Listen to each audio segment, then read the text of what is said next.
Este hombre al que están vistiendo se llama Kirill. Es el patriarca de Moscú, encarnación de un poder que apenas aparece en nuestros radares occidentales.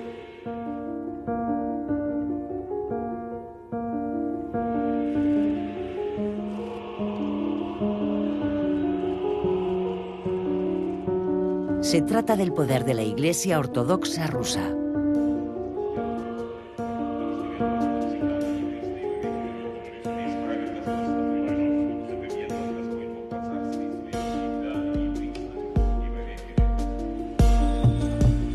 Una iglesia que se extiende imparablemente, incluso en el extranjero. Estas imágenes fueron grabadas en París en 2016, durante la consagración de la nueva catedral ortodoxa. Kirill, jefe de toda la iglesia rusa, se codea con las personalidades más importantes del mundo. Barack Obama, el Papa Francisco, el presidente chino Xi Jinping, Bashar al-Assad y, cómo no, Vladimir Putin. Una estrecha amistad une al líder político y al patriarca, dos poderes que construyen codo con codo una nueva identidad rusa ultraconservadora. Dos poderes que encajan y se complementan, aunque en ocasiones discrepan.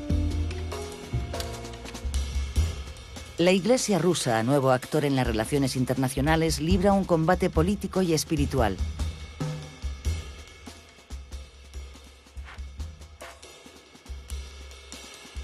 Este hombre, al que es muy difícil acceder y que a ojos de los rusos es equivalente a un papa, nos ha permitido seguirle durante casi un año.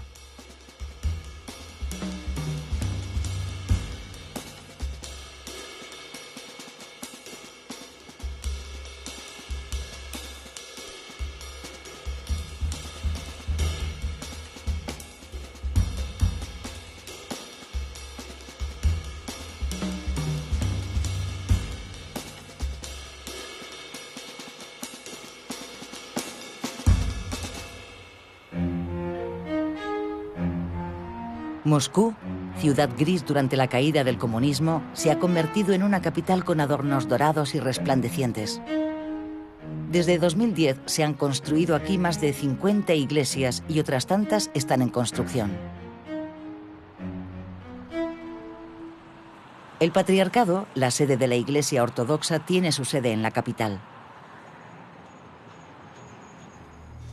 Entrar en él es sinónimo de acercarse inevitablemente al poder ruso actual. Tras los muros de este monasterio vigilado por cosacos, se esconde una institución enigmática y de difícil acceso. Un universo en el que reina Kirill sobre 36.000 parroquias y que cuenta con más de 100 millones de fieles, uno de cada 3 ortodoxos del mundo.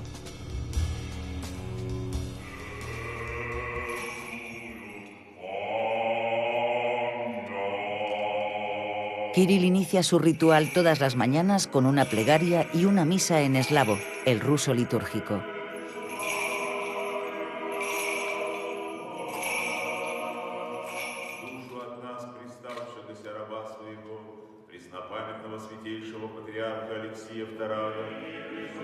Todo recuerda a la herencia oriental de la religión cristiana ortodoxa, la de Constantinopla, en la que el patriarca era casi equivalente al emperador.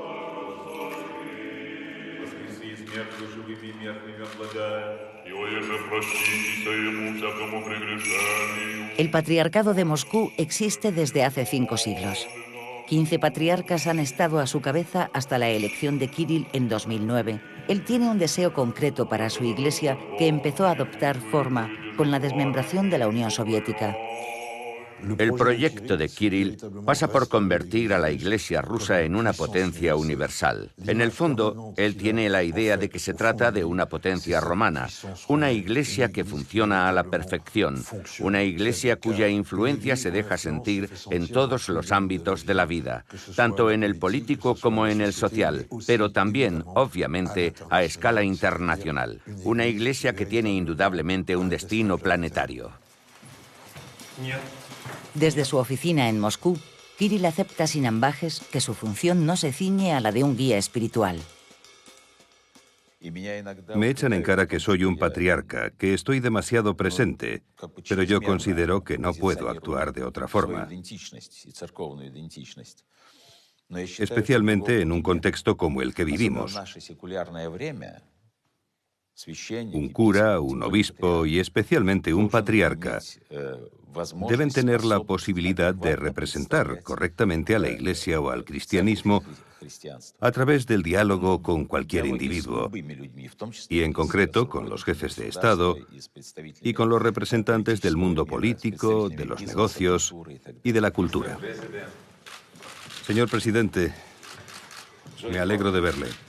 Muchas gracias. Un placer. Igualmente. En esta ocasión, quien ha venido a visitar al patriarca es Mahmoud Abbas, jefe de la Autoridad Palestina. Ya se han visto en anteriores ocasiones.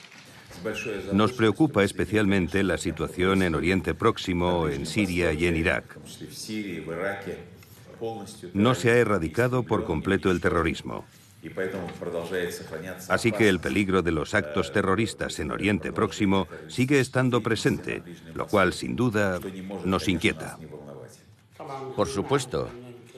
Sabemos que mucha gente ha perdido la vida a manos del terrorismo extremista guiado por Daesh y otros grupos.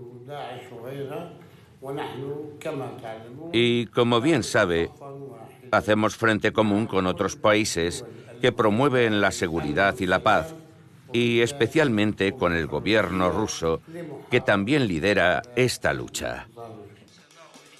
Al margen de los discursos politizados, las conversaciones más profundas tendrán lugar a puerta cerrada. 2 días antes, esta delegación había mantenido una reunión con Vladimir Putin. Donald Trump acaba de decretar que Estados Unidos trasladaría su embajada a Jerusalén. Por parte de la Autoridad Palestina, el objetivo de estas reuniones es reforzar el apoyo crucial de Rusia. Y eso pasa indefectiblemente por el patriarcado. Religión y política están mezcladas, lo que significa que si se quiere proteger la paz y la Tierra Santa, la Iglesia ha de desempeñar un papel político. El patriarca Kirill tiene acceso fácil al presidente Putin. Puede hablar con el Vaticano y con el patriarca de Jerusalén. Lo necesitamos a él y necesitamos su apoyo. Necesitamos su ayuda.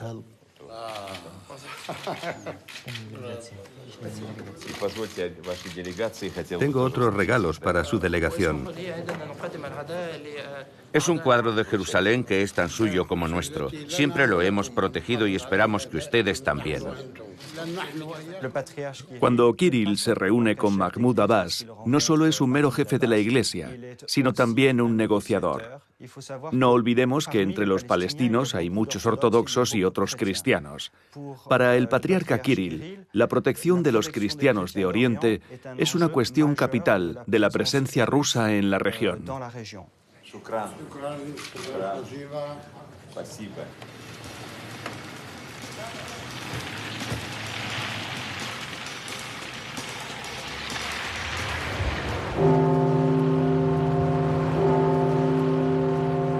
El otro reducto de Kirill en Moscú es la Catedral del Cristo Salvador, un símbolo del renacimiento religioso del país. Antigua piscina en la era soviética, empezó a ser reconstruida en 1995. Kirill no ha venido aquí a oficiar una misa. Se ha citado en los pasillos subterráneos de la catedral con algunos de los hombres más poderosos del país, los del círculo más cercano a Putin. El presidente de la Duma, la Asamblea Nacional Rusa, el jefe adjunto de la Administración Presidencial y el presidente del Consejo Constitucional. Que Dios les ayude en sus trabajos que comportan gran responsabilidad. Empecemos. Todos ellos participan en el Consejo Mundial del Pueblo Ruso, invitados por el patriarca. Se trata de una cita anual creada por Kirill hace 25 años con ocasión de la desmembración de la URSS, a fin de unificar la nación alrededor de la Iglesia en un momento en el que el imperio se desmoronaba.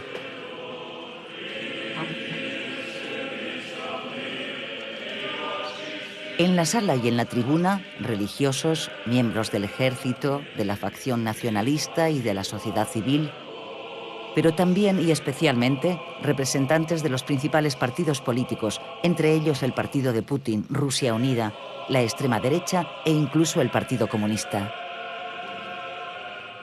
El Consejo Mundial del Pueblo se corresponde perfectamente con la ambiciosa agenda de este hombre y con su enfoque acerca de la Iglesia.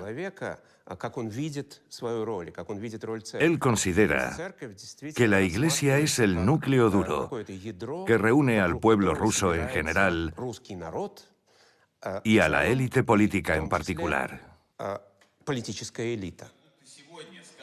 Este año la temática del Consejo es la Rusia del siglo XXI. La familia y la sociedad siguen siendo objeto de las mismas amenazas. Los excesos de la justicia infantil, el matrimonio entre personas del mismo sexo, la realidad de un transhumanismo, todo con el fin de deformar la definición del concepto de humanidad.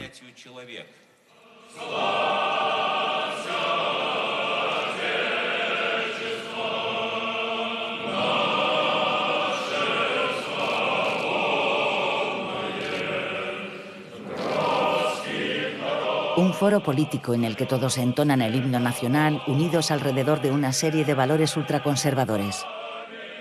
Un consejo ideado para ayudar a fomentar el patriotismo a través de la retransmisión de discursos por las grandes cadenas de televisión.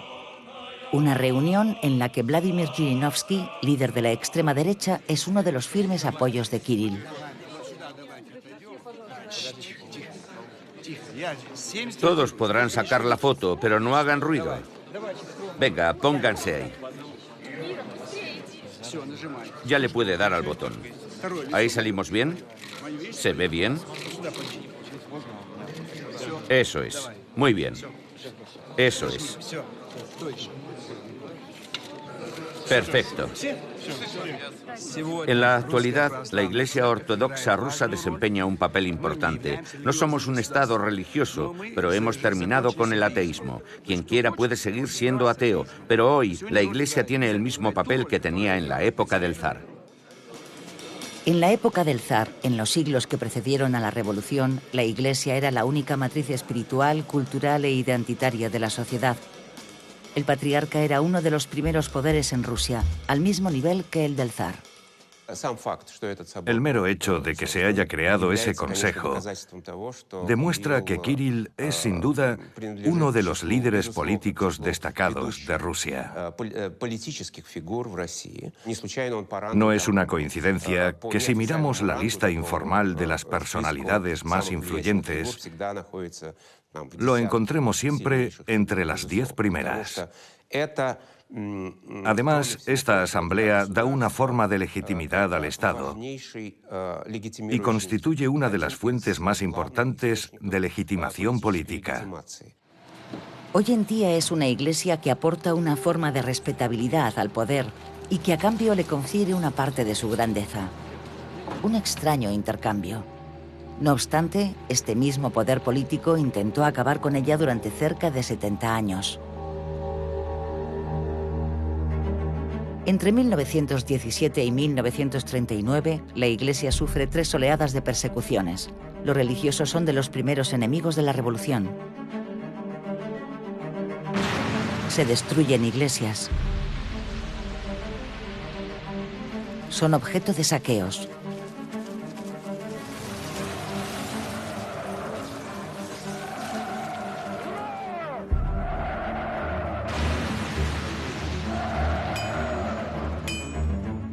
Manifestar la fe se convierte en un delito de opinión. Se priva de derechos civiles a los miembros del clero que en ocasiones son detenidos y deportados a los campos. En 1939, casi todas las iglesias que existían antes de la Revolución han sido cerradas o destruidas. A Kirill le gusta echar la vista atrás y año tras año acude a las Islas Solovetsky, un archipiélago al noreste de Rusia de gran belleza y carga simbólica.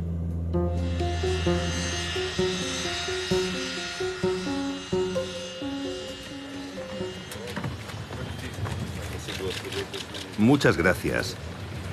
Estoy muy contento de pisar Tierra Santa. Y nosotros de darle la bienvenida a nuestra tierra. Muchas gracias. En este archipiélago se esconde un monasterio convertido desde los años 20 en uno de los edificios del primer campo de concentración soviético, primer laboratorio de lo que se convertirá en el Gulag y símbolo de la represión a ojos de la religión. Cerca de 80.000 detenidos habrían pasado por este campo y una tercera parte de ellos no habrían salido de aquí. Durante los próximos 2 días, Kirill supervisará, junto con el ministro de Cultura, la restauración de este edificio.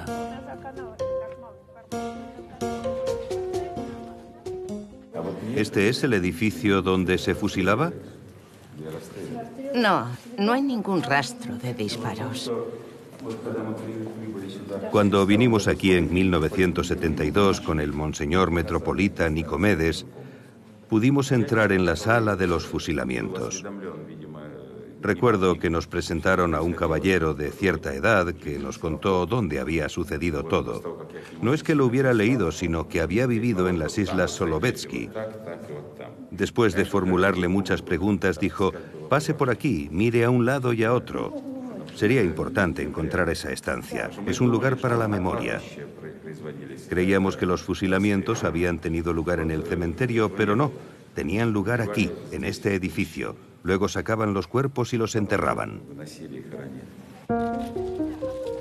Con ocasión de esta visita y de la voluntad de restaurar este lugar, se reavivan los recuerdos de las persecuciones soviéticas ante los fieles, el ministro y nuestra cámara.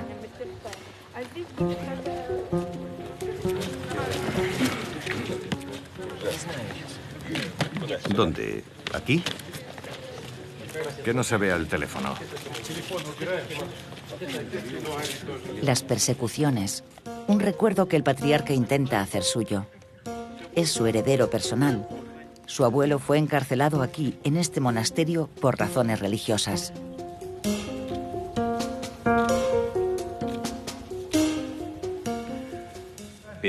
Antes de morir me transmitió una enseñanza. No temas nada en este mundo, teme solo a Dios. Y siempre he confiado en las palabras de aquel hombre que había pasado más de 20 años en este campo.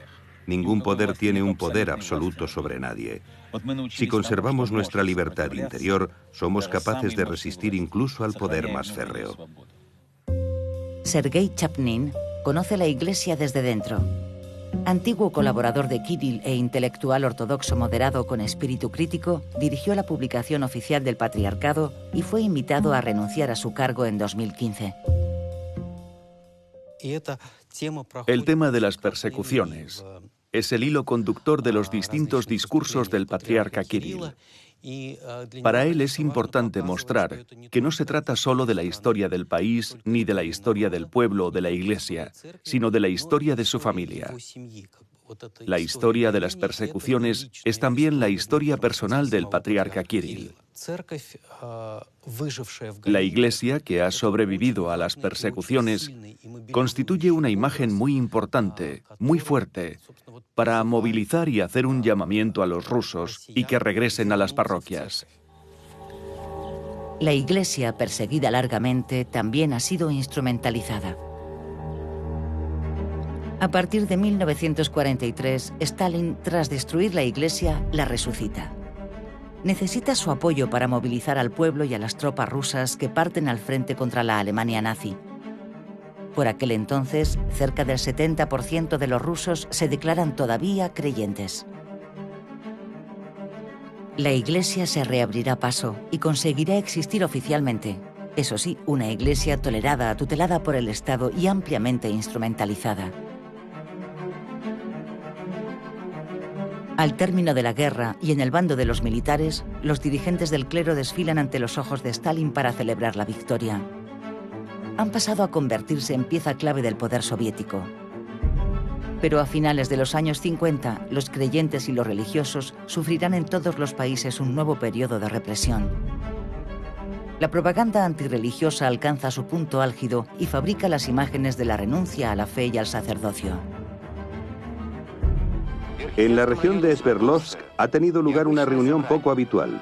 En presencia de los habitantes de la región, un antiguo cura de la iglesia de Mikhailov, Alexei Baliaev, ha decidido renunciar a la religión. ¿Qué le ha impulsado a dar el paso? He decidido romper definitivamente los lazos con la religión y la Iglesia. Me inquietaba la opinión del pueblo, pero en vista de que la mayoría de los ciudadanos soviéticos acogían con buenos ojos mi gesto, me he convencido de que hacía bien en romper mi vínculo con la religión y con la Iglesia. A finales de los años 60, querer ser sacerdote suponía quedarse al margen de la sociedad soviética. Esa será la elección de Kirill, la misma que la de su padre y su abuelo.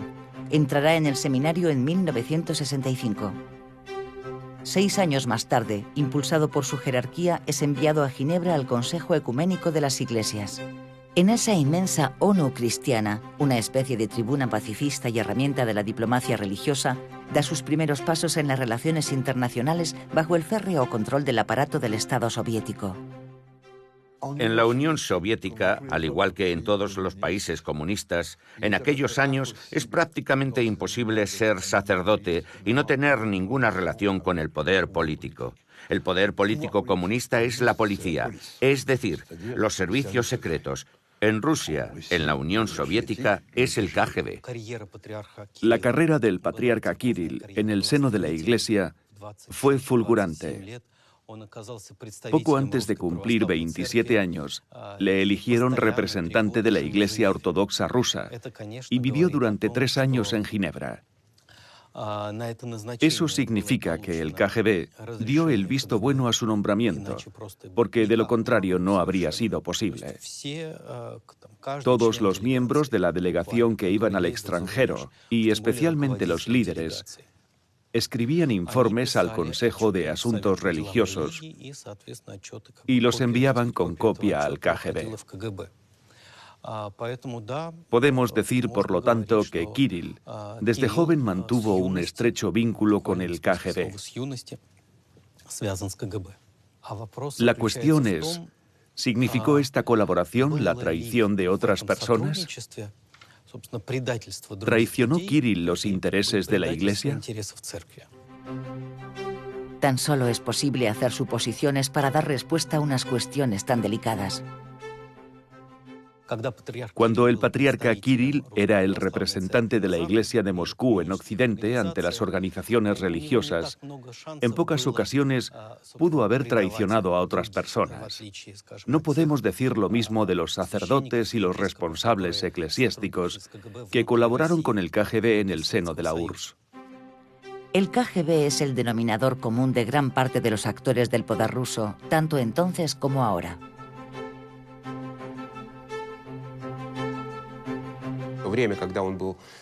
Durante aquel periodo en Ginebra, se esperaba que elaborara una línea de conducta muy concreta, lo que para él constituyó un verdadero aprendizaje político.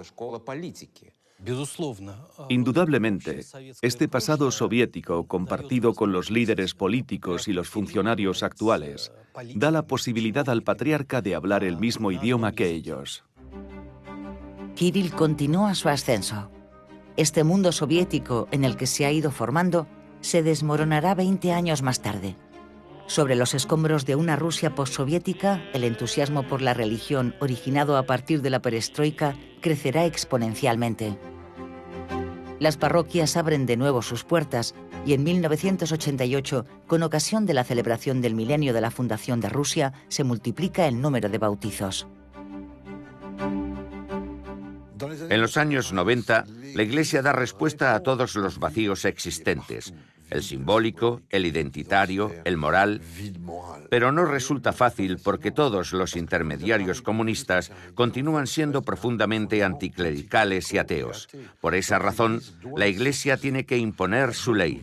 La buena noticia fue el ascenso al poder de Putin, porque él entendió que no era posible reconstruir Rusia y decir que el comunismo había sido un mero accidente sin importancia en la historia de ese gran país si no era de la mano de la Iglesia. A partir de ese momento se crea una especie de alianza en la cumbre del poder.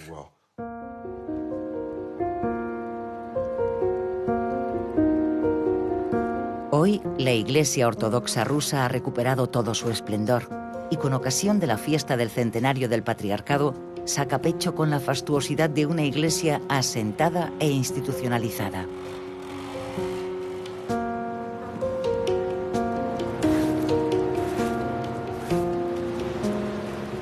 Hoy se darán cita, por invitación de Kirill, los primados de las 14 iglesias que componen la Iglesia Ortodoxa Mundial, entre otros los de Egipto, Canadá, Grecia, la República Checa y Eslovaquia.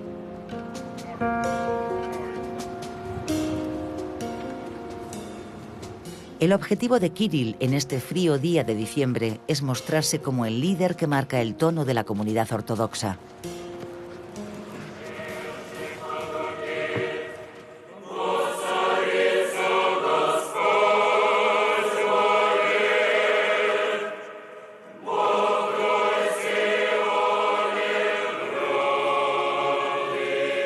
...400 arzobispos y miles de creyentes.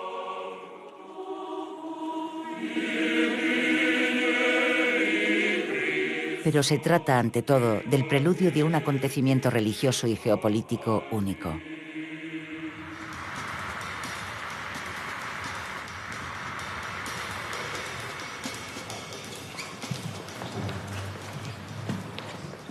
Buenos días. Todos los líderes ortodoxos serán recibidos en la residencia presidencial de Vladimir Putin a 30 kilómetros de Moscú, una especie de copia del Kremlin. Hemos conseguido acreditación para ser testigos de un visto bueno histórico, pero por ahora no ha llegado Vladimir Putin.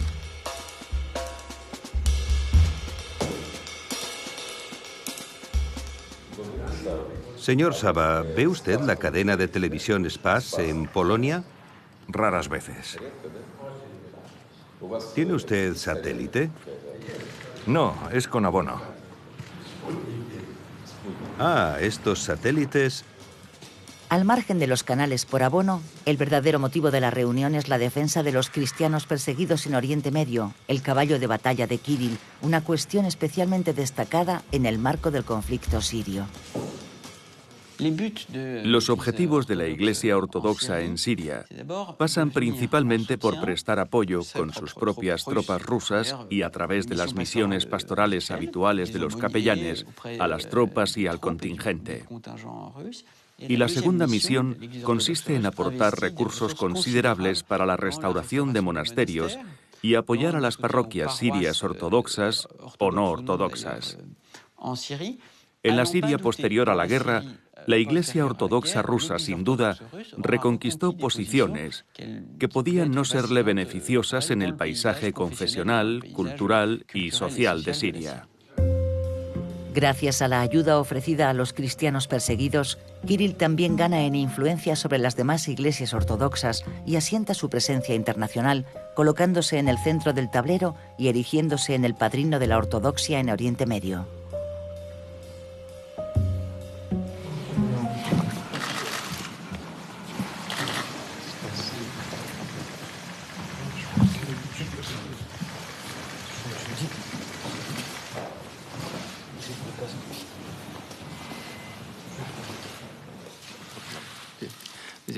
Tienen su receptor para la interpretación.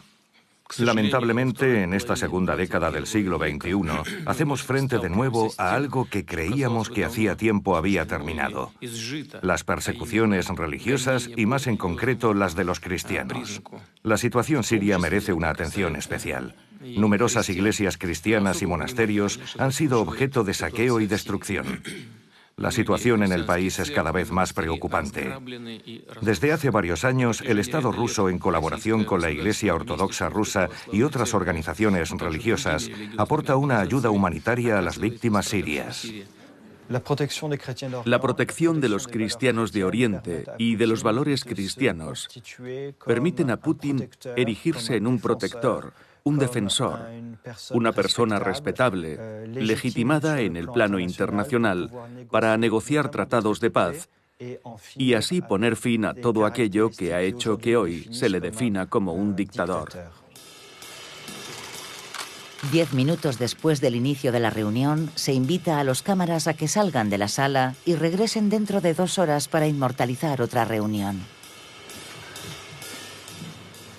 ¿La retiramos? Sí, mejor allí. Un poco más atrás. Más atrás. Sí. Ahí está bien.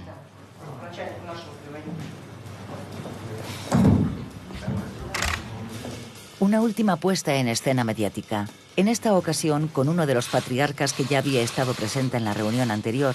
Es el patriarca de Antioquía, es decir, de Damasco, en Siria. Su Santidad, es un honor para mí poder reunirme con usted.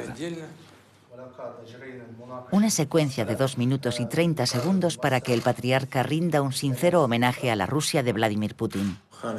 Su Excelencia, le agradecemos enormemente el tiempo que nos ha concedido para participar en la reunión con nuestros hermanos patriarcas. Me gustaría una vez más expresarle nuestra profunda gratitud a usted por su excelencia y también a Rusia por todo lo que ha hecho y sigue haciendo en Oriente Medio y más en concreto en Siria. El hecho de que Vladimir Putin reciba al patriarca de Damasco es un reflejo de que la diplomacia de Rusia desea mostrarse como la que defiende a los cristianos de Oriente. Es una forma de recordar a los franceses y en menor medida a los británicos que han renunciado a su misión histórica. Y también supone una justificación de la intervención rusa en Siria a partir de septiembre de 2016. Es decir, es un tema muy importante de la diplomacia, pero de una diplomacia que hurgará en las referencias religiosas y que las asumirá plenamente. La Iglesia Ortodoxa trabaja codo con codo junto con el gobierno de Vladimir Putin en las cuestiones de política exterior, pero con alguien más.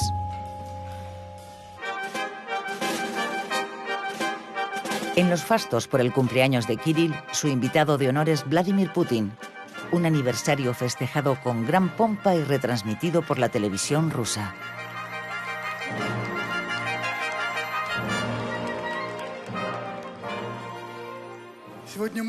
Hoy es un día muy especial.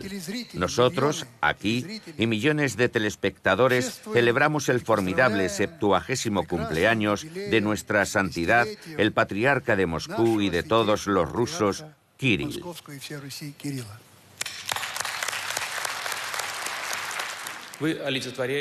Es usted la personificación de la gran autoridad de la Iglesia Ortodoxa rusa.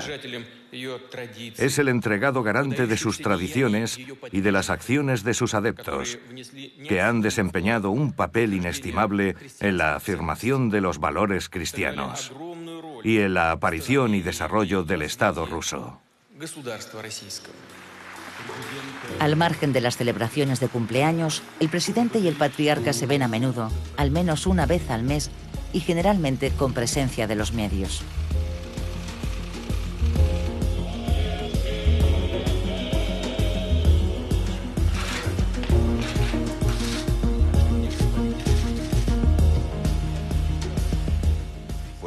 En cuanto a nuestras relaciones con el presidente, se trata de un diálogo acerca de cuestiones que nos afectan a ambas partes.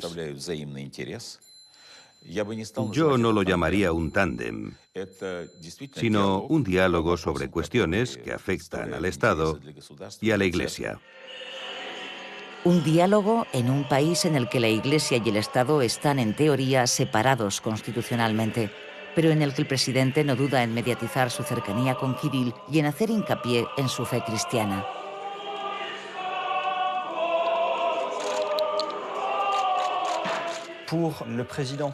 La Iglesia constituye para Putin una palanca de influencia.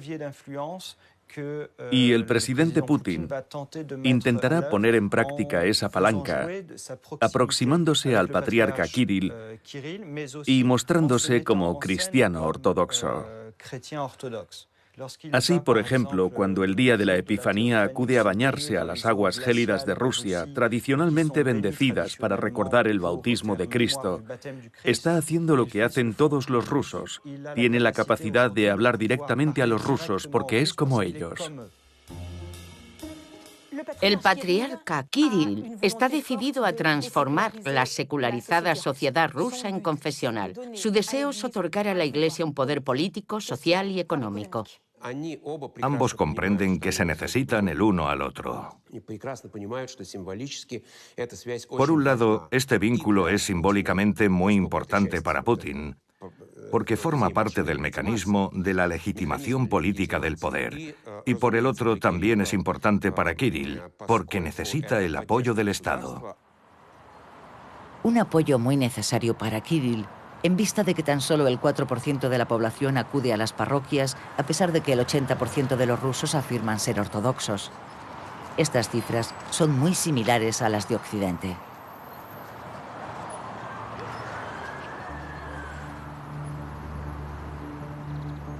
El acercamiento entre el poder político y el poder religioso empezó a estrecharse cuando el Kremlin sintió el aliento de la calle. 1, 2, 3. Putin por aquí. En el invierno de 2011-2012, miles de personas se echan a la calle. El objetivo es señalar con el dedo al poder sospechoso de fraude en las elecciones legislativas de 2011. ¡Rusia sin Putin! Las manifestaciones durarán cerca de 6 meses. Por unas elecciones transparentes. ¡Rusia sin Putin! ¡Rusia sin Putin! En ese contexto, las Pussy Riot hacen su aparición en la Catedral del Cristo Salvador.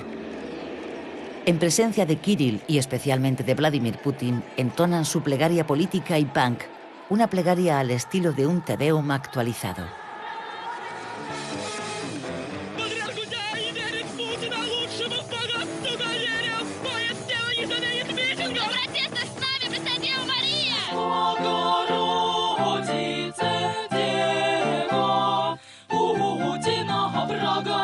Un provocador acontecimiento con millones de visitas en Internet que, aparte de haber sido penado con 2 años de cárcel, tendrá profundas repercusiones en la sociedad rusa. El Señor os castigará. Un día el Señor te castigará. Pienso que lo que sucedió con las Pussy Riot fue un punto de inflexión, porque fue algo muy mediatizado. Un hecho que sacudió a toda la población por su carga provocadora. Lo más importante del problema con las Pussy Riot es que una de sus plegarias dice: Madre de Dios persigue a Putin.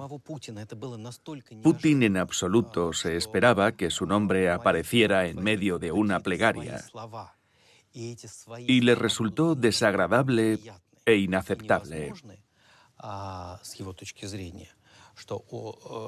Es probable que a todo el mundo le pareciera que la reacción de Putin fue dura e injustificada. La Iglesia estaba dispuesta a suavizar la situación y a no dar excesiva importancia a aquel baile. Todo lo sucedido a partir de entonces ha sido una reacción en cadena por la humillación personal del presidente. 2 meses más tarde, Kirill convoca a las masas y moviliza a una gran cantidad de fieles.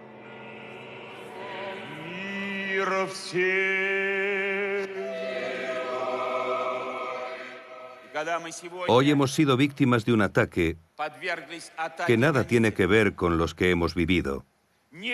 Pero se trata de un ataque peligroso, porque lo blasfemo, el sacrilegio y el ultraje de los lugares santos no se pueden convertir en manifestaciones legales de la libertad individual. Este hecho, aunque se trata de una manifestación de nivel microscópico, se ha transformado en un fenómeno de gran alcance que ha herido a todos los creyentes. Kirill utilizó aquello como pretexto para organizar una multitudinaria oración delante de la Catedral del Cristo Salvador, con el fin de demostrar hasta qué punto la Iglesia es activa e importante en Rusia. A esta gran oración asistieron los sacerdotes de Moscú y también los de otras regiones, llegados en autobús.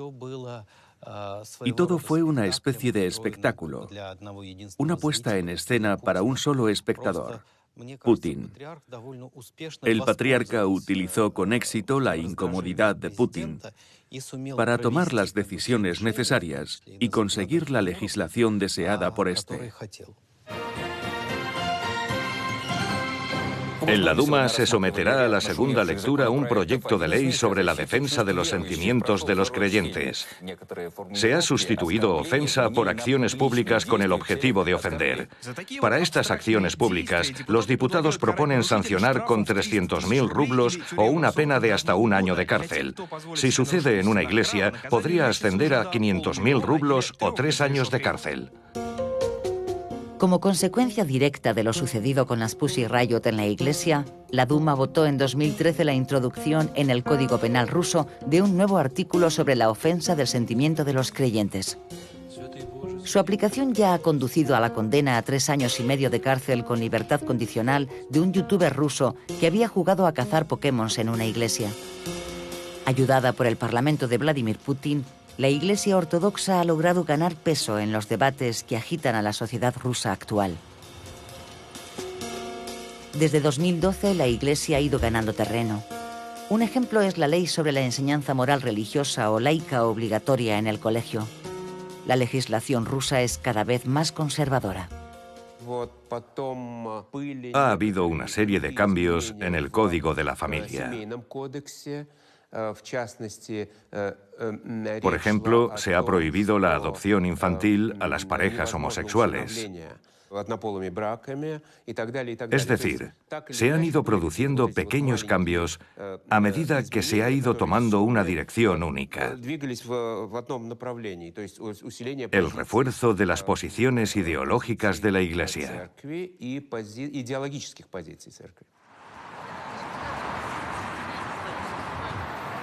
En la actualidad, la defensa de estos valores tradicionales en Rusia sirve de eje transversal de grandes eventos de comunicación política con el apoyo del gobierno. El 4 de noviembre, Día de la Unidad Nacional Rusa, Kirill y Vladimir Putin tienen la costumbre de inaugurar conjuntamente una gran exposición que celebra la nación rusa. Una exposición que empieza con una oración y un beso.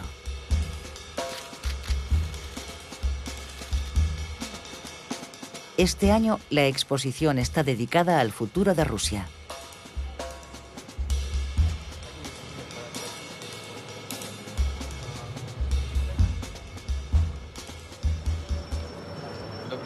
Buenos días. Permítanme que les hable de mi proyecto de bioplancton para la depuración de aguas. Los destinatarios de este casco son personas que han perdido el uso de la palabra. La pantalla les permite comunicarse. Nos gustaría mostrarle este proyecto de moto de gran cilindrada del consorcio Kalashnikov, que también elabora otros proyectos. Esperamos empezar su producción en serie a partir del próximo semestre. La exposición del futuro es muy interesante porque supone un gran reto para Rusia, un reto de modernización. Muestra una Rusia que necesita acelerar su ritmo para ponerse al nivel de Occidente o adelantarlo. Pero esa modernización no sería posible si no fuera acompañada por un anclaje en los valores espirituales y tradicionales rusos. Valores curiosamente subrayados en esta exposición. En uno de los vídeos se denuncian las supuestas amenazas que pesan sobre la Rusia del mañana, una imagen catastrofista y desmesurada.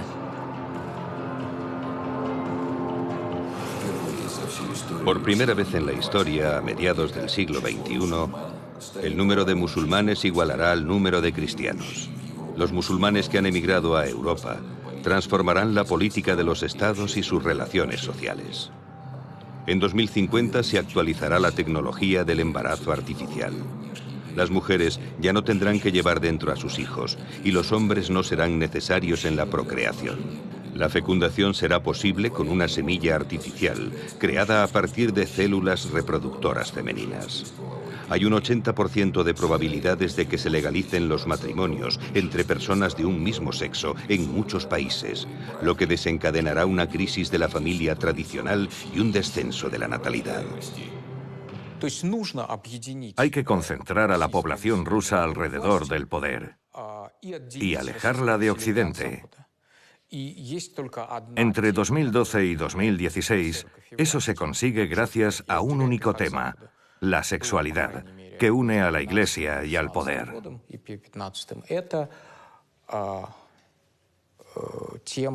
Se trata de marcar la oposición entre homosexuales y heterosexuales.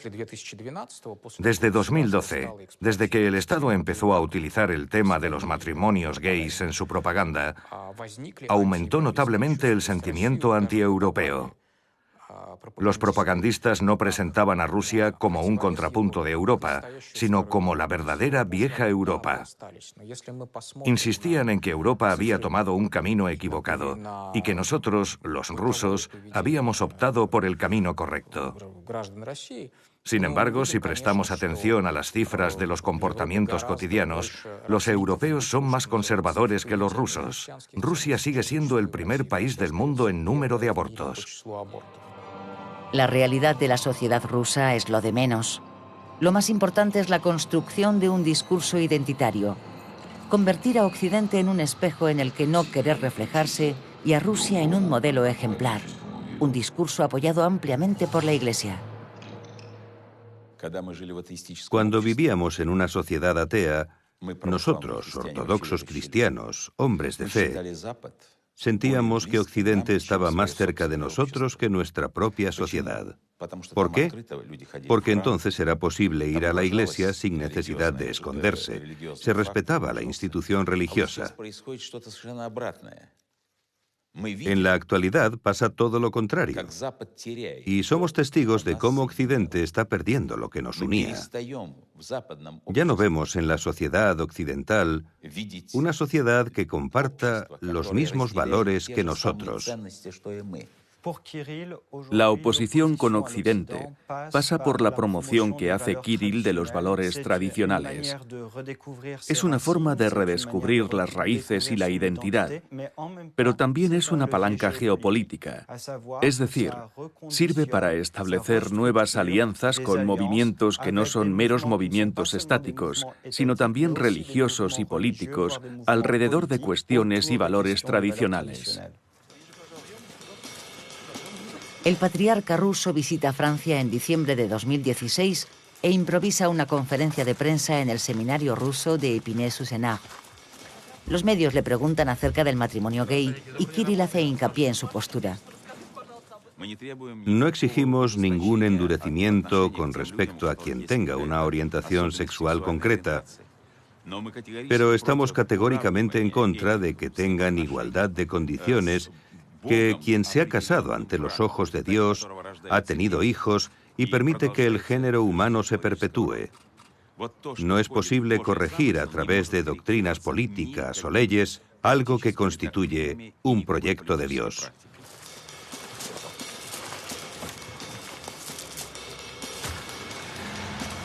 Kirill ha venido a Francia para bendecir la nueva catedral ortodoxa de la Santísima Trinidad. Construida al pie de la Torre Eiffel, previo acuerdo directo entre Vladimir Putin y Nicolas Sarkozy, su coste de 150 millones de euros ha sido cubierto por completo por el Estado ruso.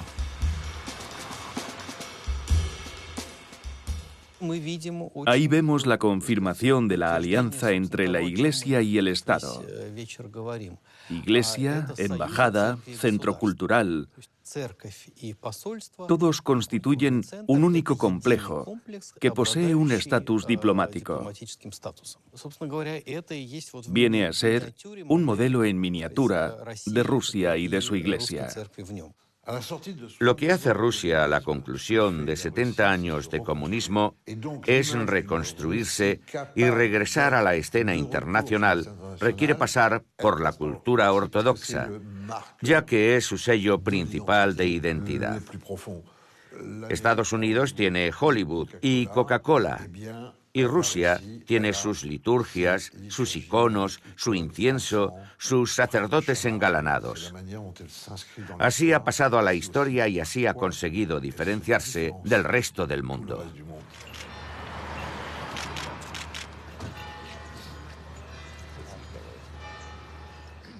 Kirill se propone cumplir dos misiones en Occidente.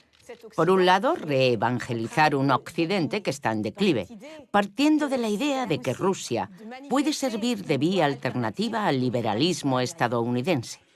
Y por el otro, considerar que los cristianos de tradición rusa tienen que entrar bajo la jurisdicción del Patriarcado de Moscú.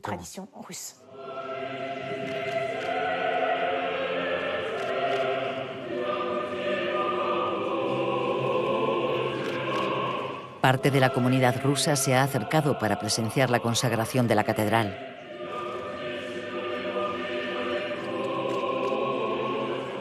La gestión de esta diáspora es el otro reto de la construcción de este lugar de culto.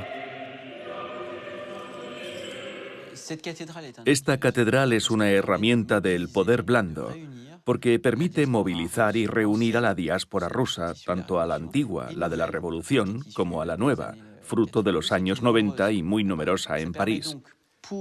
Esto permite a la Iglesia ortodoxa y a las instituciones públicas rusas movilizar a esta diáspora e intentar recuperar la unidad perdida del mundo ruso. No se trata en absoluto de una demostración pública. En Francia hay muchos rusos, muchos ortodoxos, y nosotros estamos obligados a cumplir nuestra misión pastoral. Durante todo el siglo XX, empezando por la primera migración rusa tras la Revolución, hemos tenido una iglesia en un garaje en la calle Petel. Y así ha sido hasta hace poco, un garaje transformado en iglesia. En realidad, París ya tenía una catedral rusa en el distrito 8 de la ciudad, un lugar frecuentado por los llamados rusos blancos tras la Revolución de 1917, una iglesia bajo la tutela del otro gran patriarcado, el de Constantinopla.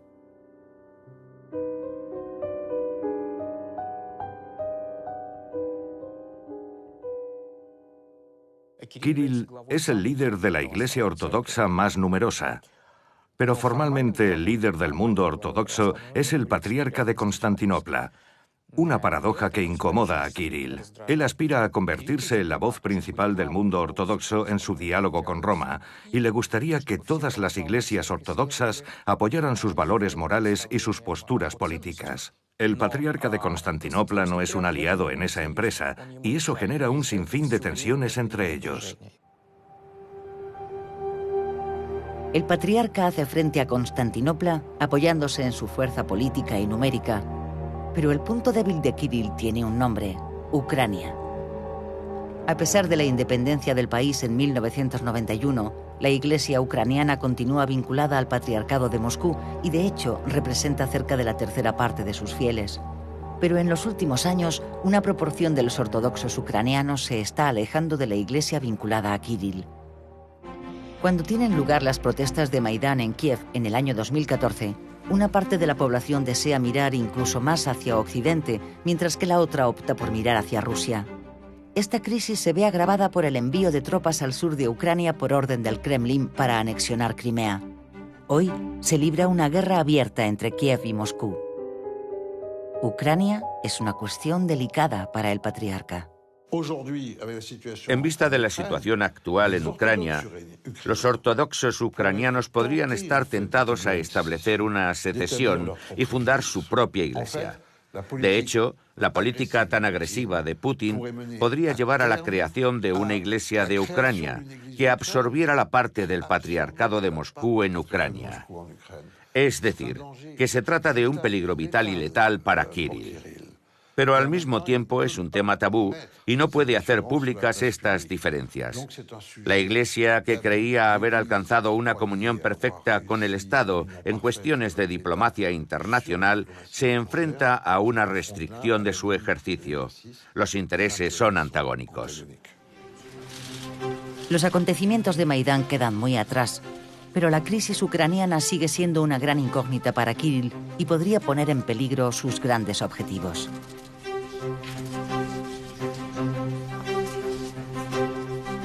Vladimir Putin resultará reelegido, algo en absoluto sorprendente.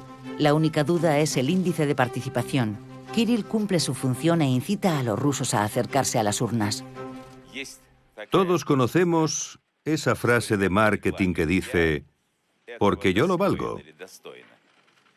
Pues bien, nuestro pueblo se merece y vale un futuro nuevo y mejor.